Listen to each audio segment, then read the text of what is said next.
अच्छा सर, मुझे ये बताएं, 50 साल पाकिस्तान पीपल्स पार्टी के साथ कामयाबी, भुट्टो साहब के साथ, बेनजीर साहिबा के साथ, अभी तक देखा आपको कि आपने जान दे दी, जिंदगी दे दी अपनी। अब आपके बेटे भी हैं, शहबाज भाई को नोटिस आपने दिलवा दिया, खुरम भाई ने सियासत करनी है। इस उम्र में आके ये कैसा रोमांस हुआ कि आप जो है एक सियासी हरीफ जो है उनका केस ले लिया, खुद को नोटिस सर्व करवा लिया? क्या थी पीछे इसके नफ्सियात, या क्या सोचा आपने, क्या क्या एक्सपेक्टेशन थी खुद से? नहीं नहीं, कोई ऐसी नहीं है। देखें, मैं तो जब से पीपल्स पार्टी ने इनके साथ इल्हाक किया, मैं इसकी मुखालफत था। और मैंने बरमला सेंट्रल एग्जीक्यूटिव कमेटी में भी कहा कि ये शरीफों के साथ पाकिस्तान पीपल्स पार्टी का इल्हाक हो नहीं सकता है। ये बहुत गैर फितरी भी होगा, इसलिए कि हम इन्हें जो है ज़ियाउल हक की बाक़ियात मुतसव्वर करते हैं। ये उनकी मुतबन्ना औलाद कह लें, जो मर्ज़ी कह लें। और बुनियादी तौर पर ये भुट्टो के कत्ल में इनका जो है किरदार बहुत कलीदी है। और फिर बाद में शहीद रानी बेनज़ीर के ख़िलाफ़ इन्होंने तस्वीरें आसमान से जो गंदी फेंकी और जो कुछ किया, और फिर जिस अंदाज से इन्होंने बेनज़ीर भुट्टो, चूँकि मैं उनका वकील भी रहा और मेरे घर भी ठहरती थी, तो सैफुर्रहमान हल्कान होकर उसने सारे दुनिया में के केसेस जो है बीबी के ख़िलाफ़ उसने हार बनाया और पता नहीं क्या क्या बनाए। तो मैंने कहा कि पीपल्स पार्टी का तो यहाँ एक मिजाज ही एंटाई मुस्लिम लीग नून रहा है। और यहाँ हर महल्ले में, हर देहात में, हर कस्बे में, हर शहर में धड़े ही दो हैं, एक नून लीग है, एक पीपल्स पार्टी है। तो ये हमारा संगम हो नहीं सकता। बिल्कुल आप सही। अगर ऊपर वाली लेवल पर करेंगे भी तो आप अपनी पार्टी को नुकसान पहुंचाएंगे। ये पंजाब में आपको जो है वर्कर, आपका वर्कर आपके चाहने पर भी नहीं जाएगा उधर और नहीं करेगा संगम। सो बिल्कुल मैंने ऐसे। मैंने शदीद मुखालफत की। इत्तेहाद आसन ने भी मुखालफत की, कुछ लोग ऐसे थे जो। मगर बदकिस्मती ये हुई कि हमने जो बाबा शहीद जुल्फ़िकार अली भुट्टो की सियासत जब से मैं हमने शुरुआत की थी, मैं स्टूडेंट उस वक्त यूनिवर्सिटी लॉ कॉलेज का सदर था। पंजाब यूनिवर्सिटी में एक ही उस वक्त होता था लॉ कॉलेज, अब तो खैर गली गली खुर गए। तो लेकिन ये है कि उस वक्त से हमने एक रोमानवी रिश्ता, हमारा एक ऐसा रिश्ता पैदा हुआ कि फैमिली के तौर पर हो गया। और उनकी सियासत थी पीपल्स पॉलिटिक्स, ताकत का सरचश्मा अवाम है। और उन्होंने सिर्फ ये नहीं कि एक रिचुअल एक होता है ना कि एक ऐसी लफाजी कर दी, नहीं, उन्होंने आइन में मुंज़बित कर दिया, मुक़्तदिर किया अवाम को, अल्लाह की हाकमियत आला के ताबे जो है अवाम को मुक़्तदिर किया। आर्टिकल 7 में आइन के जो 1973 का है हमारा, उसमें रियासत की तारीफ़ करते हुए उन्होंने सिर्फ़ और सिर्फ़ अवाम को जो है हुक्मरानी का हक दिया। यानी डिस्ट्रिक्ट काउंसिल, यानी डिस्ट्रिक्ट असेंबली और डिस्ट्रिक्ट गवर्नमेंट, ये जिनको आप बल्दियाती जी। निज़ाम कहते हैं, लोकल गवर्नमेंट्स कहते हैं, सूबाई असेंबली और सूबाई हुकूमत, और पार्लियामेंट और मरकज़ी हुकूमत, यही रियासत है। और ये ज़ाहिर है कि अवाम, अब एक फ्लड तो नहीं जाता है, अवाम अपने मुंतखब नुमाइंदों के ज़रिए ऐवान बनाते हैं, असेंबली और पार्लियामेंट, और उससे जो मुतरशे होती हैं हुकूमतें बनती हैं सिर्फ अवाम। और आर्टिकल 5 में भुट्टो साहब ने मुंज़बित किया है इनके कि वफ़ादारी, लॉयल्टी टू द स्टेट, यानी वफ़ादारी सिर्फ अवाम के साथ, और ताबेदारी और जो है पासदारी आइन के साथ है। Loyalty to the state and obedience to the constitution is the inviolable obligation of every citizen of Pakistan। वो आर्मी चीफ हो, वो चीफ जस्टिस ऑफ पाकिस्तान हो, वो कोई बड़े से बड़ा ब्यूरोक्रेट हो, वो वफादारी अवाम के साथ करते ही और ताबेदारी आइन की करेगा। यार, हमने इसको रिवर्स करके रख दिया बदकिस्मती से, अवाम को हमने रोल दिया। जहाँ हमारा बुनियादी जो इख्तलाफ हुआ, अब ये चूंकि आपने इसी ज़मरे में मुझसे पूछा है, बुनियादी इख्तलाफ ये था कि पीपल्स पॉलिटिक्स जो भुट्टो ने की थी, पीपल्स पॉलिटिक्स जो बेनज़ीर, रानी शहीद बेनज़ीर भुट्टो, वो भी अवाम के सैलाब से आई थी, मरोगे मरेंगे, जियोगे जियोगे, लड़ोगे लड़ेंगे, आखिरी उसकी यही आपने देखा जी होगा। जी। अवाम की ताकत पर वो बिलीव करते थे। बदकिस्मती से अब हमने जो है ना पावर पॉलिटिक्स में हमारी क़यादत पड़ गई। पावर पॉलिटिक्स ये नहीं हो सकता। पावर पॉलिटिक्स में पहले हमने इलेक्टेबल्स को सिलेक्ट किया। भुट्टो साहब ने 70 में इलेक्टेबल्स को फारिग करके रख दिया था बिल्कुल। भुट्टो के साथ जब पार्टी बनाई गई थी तो कोई अमीर आदमी, कोई कारखानेदार, कोई सरमाएदार, कोई गद्दी नशीन कोई नहीं था भुट्टो साहब के साथ। वो कहते थे हमें जी पियो पिलाओ या लफंगियां दी पार्टी है वगैरह वगैरह जो भी है। तो उन्होंने खंबे को भी टिकट दी थी तो वो भी बन गया था।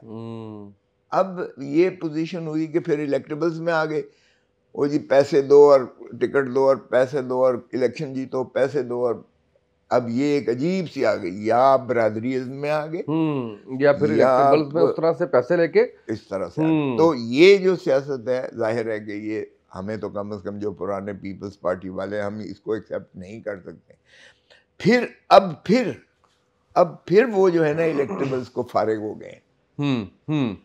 अब जिस तरह से देखें, मेरा कोई ऐसा नहीं था इमरान खान के साथ, लेकिन ये क्या कि हमने देखा माइनस भुट्टो कर दिया, फिर हमने देखा माइनस बेनज़ीर कर दिया, फिर ये -1 के फार्मूले पर चलना कब तक भाई? पार्टियां बनाओगे, पार्टियां तोड़ोगे। बानिया मुत्तहिदा को भी किया। खुदारा अवाम को करने दें, अवाम को हक दें। पीपल्स पार्टी जब तोड़ी तो एनपीपी बना दी, नेशनल पीपल्स पार्टी, बाद में पेट्रियट्स बना दिए। वो फारूक लिगारी साहब अलहदा हुए तो उन्होंने मिल्लत पार्टी एक बना दी उन्होंने। अब इसी तरह अब क्या हो रहा है, तोड़ के अब फिर क्या हुआ, तो इन्होंने जो है एक आईपीपी बना दी तरीन साहब की, और उसकी जो है बना दी, और उधर से खटक साहब को की एक और पार्टी बना दी, पीटीआई जो है पार्लियामेंटेरियंस बना दी। वो भाई इस तरह से आप क्या ख्याल है? और लोग नफरत करते हैं इनसे जो लोटे हुए हैं। तो हमारा जो ये था, जब खान मेरे पास आया, मेरे घर पे गोलियां चलाई गई, जो जिसने भी चलाई अल्लाह उसको हिदायत दे, मैं क्या कह सकता हूँ। मेरे ड्राइवर ज़ख्मी हुआ, मेरी गाड़ी पर लगी लाहौर में। तो इमरान खान मेरे पास आए, अपना ज़ाहिर है हमारे एक तरीका होता है कि हम जाके खैरियत दरियाफ़्त करते हैं, आपके घर पे हमला हुआ, आप बखैरियत रहे वगैरह वगैरह, जिस तरह होता है। एक रस्मी बातें भी होती हैं, एक रवायात भी हमारी हैं। तो जब आए तो उन्होंने मुझे कहा कि देखो कोसर साहब, ये रज़ाक शर कत्ल होता है कोयटा में। मेरा दूर नज़दीक से लेना देना ही नहीं है। और वो अता तारड़ जो है, सारे टीवी चैनल्स जो हैं रोक के हर चीज़ वो दिखाते हैं कि जी इमरान खान ने कत्ल किया है और इमरान खान को फांसी होनी चाहिए और वगैरह वगैरह। कहता है जी देखें ये इनका आलम है, और अभी FIR दर्ज नहीं हुई है, और PS टू प्राइम मिनिस्टर, तो प्राइम मिनिस्टर ही बोल रहा है ना। एग्जैक्टली, बिल्कुल ऐसे ही है। शहबाज शरीफ बोल रहा है, अता तारड़ सारे टीवी चैनल्स पर। उसने कहा जी देखें भुट्टो साहब को, इसने मुझे वो ममासलत जो है ना इतनी ज़्यादा स्ट्राइक किया भुट्टो साहब से, भुट्टो साहब वाली। मैंने कहा देखें भुट्टो को भी इसी तरह इन्होंने इयानत में अबेटमेंट के चार्ज पर भुट्टो को लहद में उतार दिया, फांसी दे दी। और फिर जो दूसरी बात थी साइफर वाली, भुट्टो साहब ने भी जब एटम बॉम्ब बना रहे थे तो इनको हेनरी किसिंगर के ज़रिए धमकी मिली कि तुम एटम बॉम्ब बनाना बंद कर दो, वरना तुम्हें इबरत का निशान बनाएंगे, इबरत का निशान बनाएंगे, we'll make an example out of you. तो भुट्टो साहब ने राजा बाजार रावलपिंडी में वो साइफर लहरा के बताया था कौम को कि ये देखो अमेरिका और उसका जो है हेनरी किसिंगर धमकी। हमने हेनरी किसिंगर और अमेरिका को तो कुछ ना किया। मौलवी मुश्ताक के साथ मिलके ज़ियाउल हक ने भुट्टो को फांसी देके हमने लहद में उतार दी, इबरत का निशान बना दिया उनके मुताबिक। फिर साइफर में क्या है इमरान खान के साथ, साइफर वही भुट्टो वाला सीन रिपीट हो रहा है। एक डोनाल्ड लू, एक असिस्टेंट जो है वो उठता है और उठ के जो है वो असिस्टेंट सेक्रेटरी है साउथ एशियन अफेयर्स का, अमेरिका का असिस्टेंट सेक्रेटरी लेवल का। हमारे असद मजीद एम्बेसडर को अमेरिका में कहता है कि अगर तुम इमरान खान प्राइम मिनिस्टर को अदम एतमाद के ज़रिए इसको फारग कर दोगे, रुखसत कर दोगे, तो अमेरिका तुम्हें माफ कर देगा, वरना इसके कॉन्सिक्वेंसेस होंगे। अब ये देखें जरा, सिमिलैरिटी देखें। बिल्कुल सही है। ओ भाई, अगर उसने एब्सोल्युटली नॉट कहा और भुट्टो ने कहा nothing doing, we are a sovereign state, हम अपनी मर्जी करेंगे, अपना मफाद देखेंगे, तो मुझे बहुत ज्यादा ममासलत नजर आई दोनों में भुट्टो का। मैंने कहा हमने एक तो शहीद करवा लिया पॉपुलर लीडर, दूसरे को बचा लें। अब ये भी देखें, मैं इस पार्टी में हूँ मैं नहीं हूँ, एक ग्राउंड रियलिटी है कि इस वक्त Imran Khan is a heart throb of the people of Pakistan, youngsters का ओवरवेलमिंग। कोई आप सर्वे करवा लें, आपको जितने सर्वे हैं सब में वाज़े नजर आएगा कि Imran Khan is the most popular leader. तो हम क्या अपने पॉपुलर लीडर्स को इसी तरह हम जो है मुनहदम करते चले जाएंगे?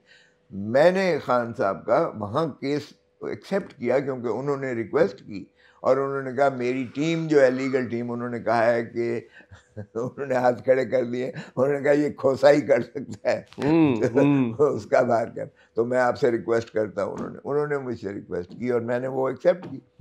देखिए, मैं एक प्रोफेशनल लॉयर हूँ, मुझे ऐसे मामलात में या केसों में मुझे किसी से इजाजत लेने की जरूरत कोई डिक्टेट नहीं कर सकता। There is no one under the law and constitution, it is my prerogative. मैं कोई पेड किसी पार्टी का तो वो नहीं हूँ कि मैं नौकरी थोड़ी रखा हुआ है पाकिस्तान पीपल्स पार्टी तरह थोड़ी दे रही है तो इसीलिए, और फिर दूसरी बात ये है कि यहाँ कोई इंटरेस्ट एट वेरिएंस नहीं था मेरी पार्टी। ये नालिश जो मैंने करना थी, ये मेरी पार्टी के खिलाफ नहीं थी।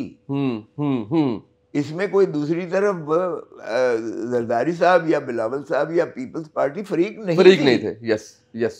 सो मुझे तो बिल्कुल, मैंने कहा ये जुल्म है, ये ज्यादती हो रही है। फिर मुझे कॉन्शियंस ने वो कहा कि नहीं, इसका केस लेना चाहिए, तो मैंने वो केस लिया। अब इसमें मेरी पार्टी को, मैं हैरान हूँ इस बात पे भी। ओ भाई, मैंने तुम्हारे भी तो केसेस 20 साल किए, लेकिन ये तो कोई बात ना हुई कि मैंने अगर इमरान खान का केस लिया है तो आप मुझे नोटिस दे रहे हो कि जी आपने क्यों ये केस लिया।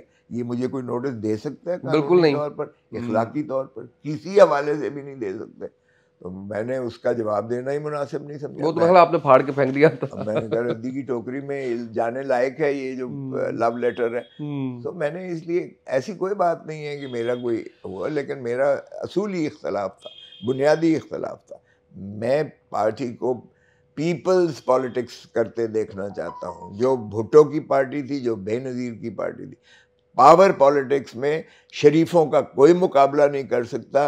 बूट पॉलिश करने का इनको जितनी चमकानी आती है ना, इनको लश्कारा करना आता है, वो कोई भी नहीं कर सकता है। सो इसलिए ये उस पावर पॉलिटिक्स में मेरा नहीं ख्याल कि पीपल्स पार्टी ओवरटेक कर सकती है नून को।